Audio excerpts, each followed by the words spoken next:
Do you know which stage of perimenopause you're in? Now, there are two stages that are traditionally considered, but I like to break it down into three stages. And while understanding which stage you're in perimenopause is not required, it is sure helpful to know where you're at in your journey and where you're going. So listen up as I walk through each of the stages so that you can identify what's going on. Hi, my name is Dr. Carrie Jones. I'm a women's health and hormone expert who's been at this a long time, and I also am going through perimenopause. You're going to want to hit that subscribe button below because more videos are to come, where I also read all the comments and want to make videos that suit you and what you're questioning or going through right now. So let's talk about those stages. Now, like I said, conventionally, traditionally, they talk about two stages, early and late. And I'm like, wow, there's a whole gray area in between there. So I've broken it up into three. Are you early perimenopause, middle perimenopause, late perimenopause? Then we go into menopause for one day. Then we become postmenopausal. That's our roadmap. Early perimenopause tends to start like this. You notice some changes. You notice maybe your cycles are getting shorter. That's usually the first thing to change. So maybe you were a 28-day girl, now you're a 25-day girl. You were a 32-day girl, now you're a 27-day girl. You're starting to notice a few symptoms. Maybe you suddenly can't sleep where you used to sleep great. Maybe you've noticed some weight gain creep up out of nowhere. Maybe you're having some skin changes, some hair changes, just little things that you're thinking, is this stress? Is this life? Is it my hormones? I'm not really sure. Maybe you've gone and gotten your blood drawn and everything's still looking okay from prior years, or maybe it's not. Maybe you're noticing that your progesterone is lower than it used to be. If you are tracking that, you might not be. That's what I call early perimenopause. If you still have your ovaries and uterus, generally this starts in the late 30s to early 40s. Now, if you are surgical menopause, if you've had your ovaries removed, more than likely you've skipped most, if not all, of the perimenopausal transition. So these stages are definitely for those who still have their ovaries and are noticing these things that are changing. Now we move into middle perimenopause. Middle perimenopause is maybe when you start to skip periods or your periods are going longer. So now instead of being 25 days, you go up to 35 days, 45 days, 50 days. You skip a period, or you get two periods in the same month, or maybe both. Maybe you skip 2 or 3 periods and then you get 2 periods in the same month. So it has you questioning, am I pregnant? Oh my gosh, am I pregnant? And then you're like, oh wait, no, I think it's perimenopause. So your cycle starts to swing a lot more wildly. Your hormones also change a lot more wildly. You will definitely notice a drop in your progesterone. You may not ovulate at all, so you don't make progesterone. You may ovulate but not make progesterone like you used to. So between early and middle perimenopause, if you're going to go on hormones, women tend to start progesterone replacement at this time. Your estrogen, your estradiol, which is your main estrogen, tends to swing more wildly here. You have more ups and more downs than you did before.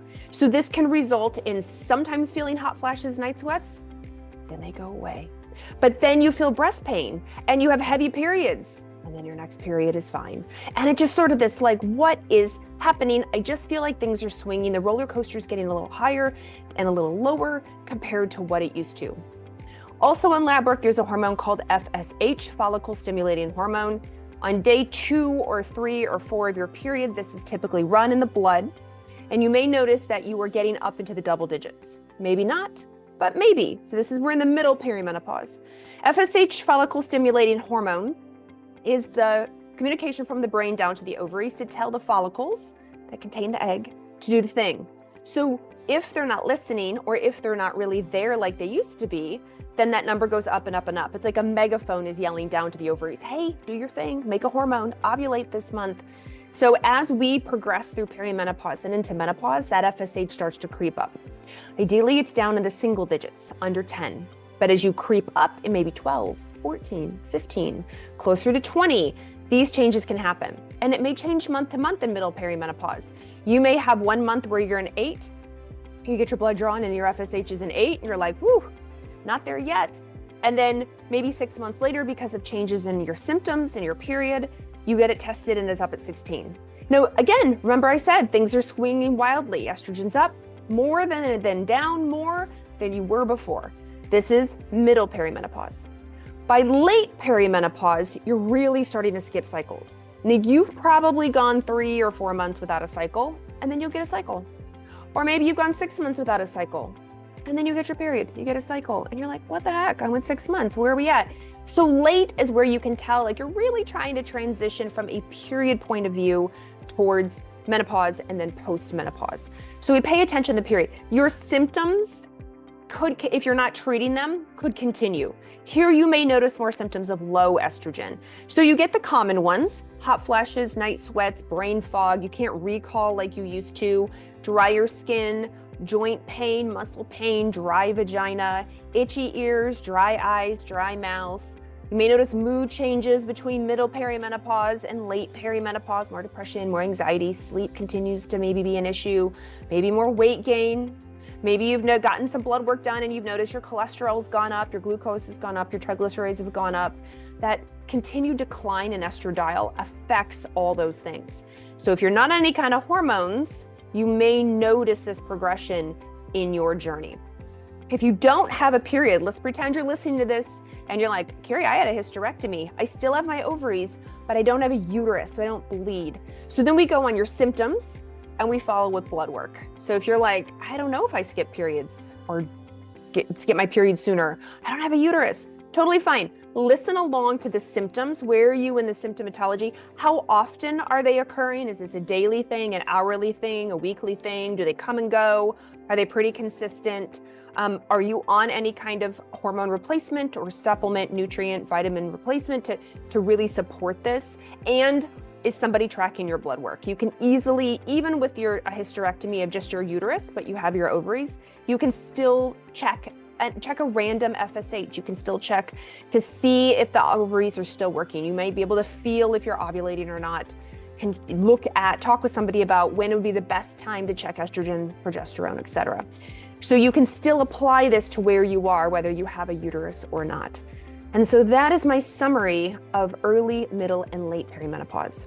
Research shows once you've skipped 3 cycles in a row, you have a pretty significant chance of becoming fully menopausal within 4 years. So once you're really, really, really skipping periods, like plan that you're headed that direction within a couple years. Now I know we were hoping to hear 4 months or maybe less than 4 years, but that's the research that we know right now. Once you really start skipping, you are closer. But by closer, I mean maybe a couple years, according to research.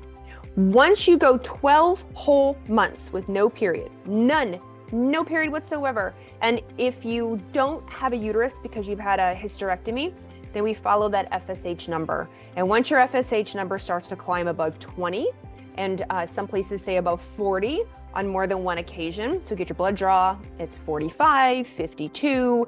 We do it again a couple months later, it's 45, 52. Now we're thinking for sure menopausal, postmenopausal. But if you have a uterus, once you go 12 months no period, on the 13th month, you have walked through the menopause door. You are considered menopausal on that day. And then the next day, you're considered postmenopausal. It's that quick, I know. We shorten postmenopause to menopause. The true active menopause is the 13th month, the day that you've gone 12 months no period. So the 13th month moving forward, you are considered postmenopausal. So I hope that is helpful so you can kind of gauge where you're at in your journey. Are you in the early stages where a few things are starting to get weird? Some changes are starting to happen. Are you in the middle section where your maybe periods are skipping once or twice? You're having to panic. Am I pregnant? Am I not pregnant? Where did my period go? Is this stress? Is this travel? Maybe you skipped a couple of periods. Your symptoms are a little bit more, or maybe a lot more.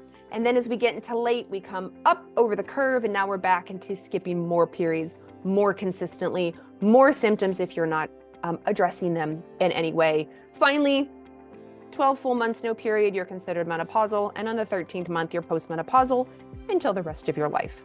So by understanding this journey, it helps you pinpoint, I am here, just like when you get your Google Maps or your Waze, and you're trying to get to your destination, now you can follow on the map of like, okay, Carrie said, this is about where I'm at, and here's where I'm headed and what to expect. If we knew what to expect, if we were taught what to expect in school or in our 30s, how much easier would this be? We would probably breathe a sigh of relief and have all this knowledge and how to treat, address, improve as we go through perimenopause, menopause, and postmenopause. So I hope this was helpful. My entire goal is education, because I know hormones can feel like herding cats. And when you're going through this early, middle, and late perimenopause, it absolutely feels like you're herding cats or on a crazy roller coaster that you never intended to sign up for. So again, hit that subscribe button. You're gonna find more videos to help educate about these hormones in particular. We're gonna go through things that are helpful and what you can do and more.